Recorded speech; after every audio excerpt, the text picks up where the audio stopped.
আমার অ্যাডেনিয়াম গাছগুলোতে এখন আবার নতুন করে ফ্লাওয়ারিং হচ্ছে, সব কটা গাছেই প্রায় ফুল রয়েছে এবং তার সঙ্গে সঙ্গে রয়েছে প্রচুর কুড়ি। সেই জন্য আজকে আমি অ্যাডেনিয়াম গাছগুলো দিয়ে আমার ভিডিওটা শুরু করলাম। Hello friends, welcome to Madhu's dream garden. আজকের এপিসোডে আমি যেই সমস্যাটা নিয়ে আলোচনা করছি সেটা মোরলেস সব ছাদ বাগানি বা যারা উঠান বাগান করেন সবারই এই একই সমস্যার থেকে মুক্তি পান না, কিন্তু এই সমস্যাটা থেকেই যায়। তো সেই সমস্যাটা হচ্ছে মিলিবাগ। আমি এখানে আমার জবা গাছগুলো দেখাচ্ছি। মেনলি জবা গাছে তো আপনারা সবাই লাগান, জবা গাছ এমন কেউ নেই যে তার বাড়িতে জবা গাছ নেই।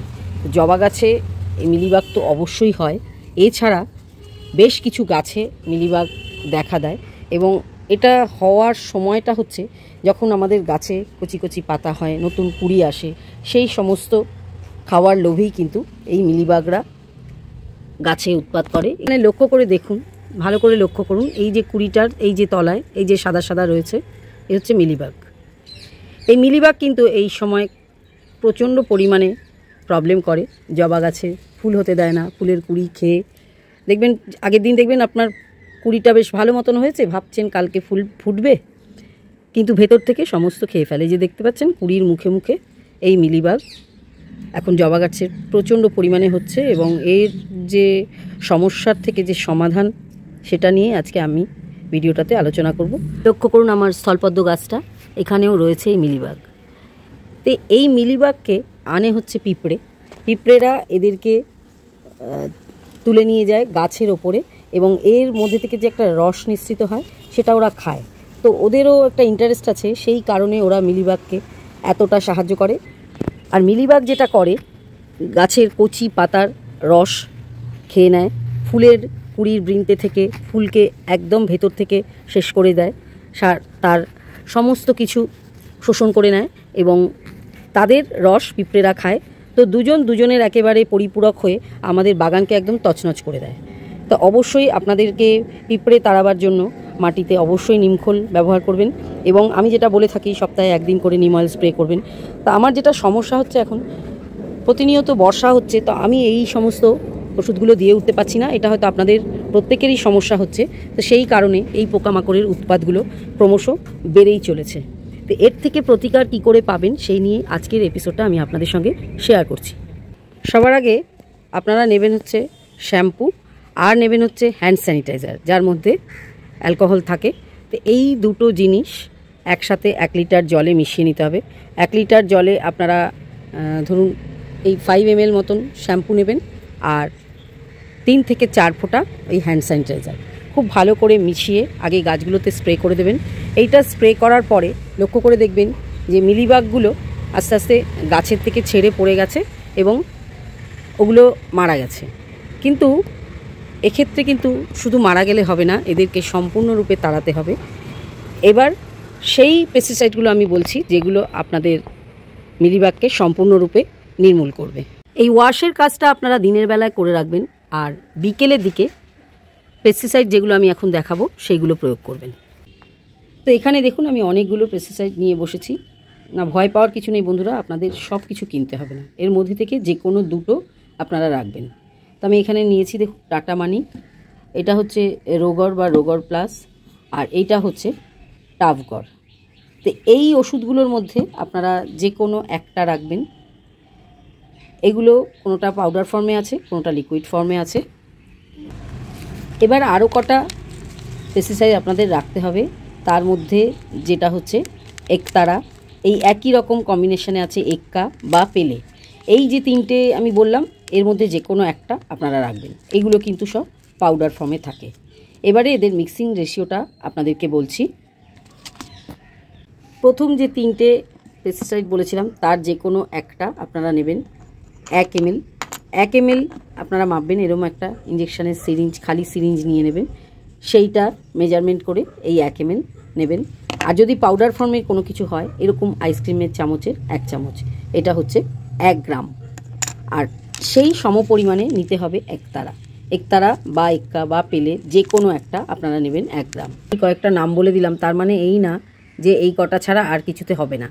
ডাইমেথয়েড 30% যেই পেস্টিসাইডে থাকবে সেটাই কিন্তু আপনারা ইউজ করতে পারেন মিলিবাগ তাড়ানোর ক্ষেত্রে। আর এই যে একতারাটা দেখাচ্ছি, একতারার কম্বিনেশনেও যদি কোনো আপনারা পেস্টিসাইড জোগাড় করতে পারেন তাহলে সেটাও আপনারা ইউজ করতে পারেন। এই দুটো টাইপের পেস্টিসাইড কিন্তু আপনাদের রাখতেই হবে মিলিবাগকে বিনাশ করার জন্য। দুটোকে খুব ভালো করে 1 লিটার জলে মিশিয়ে নিয়ে বিকেলের দিকে, মনে রাখবেন বন্ধুরা, কোনো রকম পেস্টিসাইড কিন্তু সকালে আপনারা প্রয়োগ করবেন না, বিকেলের দিকে গাছে ভালো করে স্প্রে করতে হবে। এবং যখন আক্রান্ত বেশি হবে গাছে তখন আপনাদের 10 দিন অন্তর অন্তর বা 7 দিন অন্তর অন্তরও ইউজ করতে হবে এই পেস্টিসাইডগুলো, তাহলে কিন্তু আপনাদের বাগান থেকে মিলিবাগ চিরতরে বিলুপ্ত হবে। তা আপনারা ইচ্ছে করলে 1 লিটারের স্প্রেয়ারের বটল নিতে পারেন বা 3 লিটার বা 5 লিটারের হিসেবে নিতে পারেন। মেজারমেন্টটা 1 লিটারের যা মাপ হবে তার 3 গুণ হবে 3 লিটারের মাপে, আর তার 5 গুণ হবে 5 লিটারের মাপে। যার যেরকম গাছ আছে সেই অনুযায়ী আপনারা এই মেজারমেন্টটা করে নিয়ে অবশ্য করে আক্রান্ত গাছগুলোতে তো স্প্রে করবেনই, এছাড়াও আশেপাশের যে সমস্ত গাছ আছে সমস্ত গাছেই কিন্তু এটা আপনারা স্প্রে করে দেবেন, যাতে একটার থেকে অন্য গাছে না চলে যায়, সেটা কিন্তু খেয়াল রাখতে হবে। তো প্রথমে আমি যেটা নিয়ে নিয়েছি সেটা হচ্ছে একটা হ্যান্ড স্যানিটাইজার, আর নিয়ে নিয়েছি একটা শ্যাম্পু পাউচ পাতা। এটা আপনারা মার্কেটে পেয়ে যাবেন, যে কোনো কোম্পানির হতে পারে। আর যেটা নিয়ে নিয়েছি, এখানে একটা আমার 1.5 লিটারের স্প্রেয়ার আছে, এইটার মধ্যে আমি দেব। তো যেহেতু 1.5 লিটার নিয়েছি, আমার এখানে 4-5 ফোঁটা স্যানিটাইজার লাগবে, আর এই শ্যাম্পুর পাউচটার হাফ পাউচ মতন আমি এখানে নেব। তো প্রথমে আমি এটা আগে মিক্সিং করে নিই। এই দুটো জিনিস আমি এই স্প্রেয়ারের মধ্যে ভালো করে মিশিয়ে নিয়েছি। এবার আমি এটাকে ভালো করে ঝাঁকিয়ে দিয়ে পাম্প করে নেব, যাতে আমার গাছগুলোতে আমি স্প্রে করতে পারি। এবারে যেটা করতে হবে, এই যে মিলিবাগ আক্রান্ত জায়গাগুলোতে ভালো করে স্প্রে করতে হবে। এই যে লক্ষ্য করে দেখুন, মিলিবাগগুলো কিন্তু এখান থেকে চলে যাচ্ছে। এইভাবে কিন্তু সমস্ত গাছে খুব ভালো করে স্প্রে করে নিতে হবে। এই কাজটা একটু সকালের দিকে করে নেবেন, খুব রোদের মধ্যে করা সম্ভব হবে না। যেই সমস্ত আক্রান্ত গাছ রয়েছে সব গাছেই কিন্তু এইভাবে আমরা স্প্রে করে মিলিবাগগুলোকে আগে নামিয়ে নেব। এবং এটার মাধ্যমে কি হবে, মিলিবাগগুলো গাছ থেকে পড়েও যাবে আর মারাও যাবে, কিন্তু সম্পূর্ণরূপে তখনই যাবে যখন আমরা এর মধ্যে পেস্টিসাইডের প্রয়োগ করব। আরও কিছু গাছ আছে যেগুলোতে আমি এগুলোতে স্প্রে করে নিচ্ছি। এই যে মিলিবাগগুলো দেখুন এখানে রয়েছিল আমার পার্সেলিনের গাছের মধ্যে, এগুলোকেও কিন্তু ভালো করে ছাড়িয়ে রাখতে হবে, যাতে আমি বিকেলের দিকে পেস্টিসাইডগুলো প্রয়োগ করতে পারি। এবারে চলে যাব জবা গাছে, সেগুলোতেও দিতে হবে। দিয়ে দিচ্ছি আমার জবা গাছগুলোতে, ওগুলোতেও যেখানে যেখানে মিলিবাগ লেগেছে খুব ভালো করে আমাকে স্প্রে করে দিতে হবে। প্রায় 10-15 মিনিট এইভাবে রাখার পরে আমাদেরকে গাছগুলো ভালো করে ধুয়ে দিতে হবে, যাতে এই শ্যাম্পু আর স্যানিটাইজারের কোনো রকম প্রভাব গাছের কোনো ক্ষতি না করতে পারে। শুধুমাত্র মিলিবাগ তাড়ানোর জন্যই আমরা এটা ইউজ করব।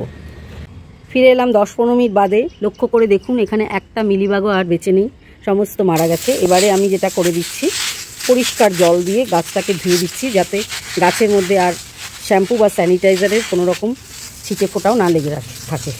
এটা কিন্তু সবসময় খেয়াল রাখতে হবে, ওই জিনিসটা কিন্তু গাছের অন্যান্য কিছুর জন্য মোটেই ভালো না। অবশ্যই এটাকে পরিষ্কার করে দিতে হবে। সেই জন্য আমি এখন এখানে জল স্প্রে করছি, এবং এরকম ফোর্সে স্প্রে করলে সমস্ত পাতা থেকে ওই শ্যাম্পু আর স্যানিটাইজারের যে অংশটা আছে সেটা ভালো মতন ধুয়ে যাবে। যে সমস্ত গাছে আমি ওই শ্যাম্পু আর স্যানিটাইজার স্প্রে করেছিলাম সবগুলো ওয়াশ করা হয়ে গেছে। এই অবস্থায় এখন সারাদিন গাছগুলো থাকবে। কেলে আমি আবার ওদেরকে যে একটু আগে আপনাদের বিভিন্ন রকম পেস্টিসাইড দেখালাম সেগুলো স্প্রে করব। সেগুলো আমি আর ভিডিওতে দেখাচ্ছি না, কারণ ভিডিওটা অনেকটাই লং হয়ে যাবে।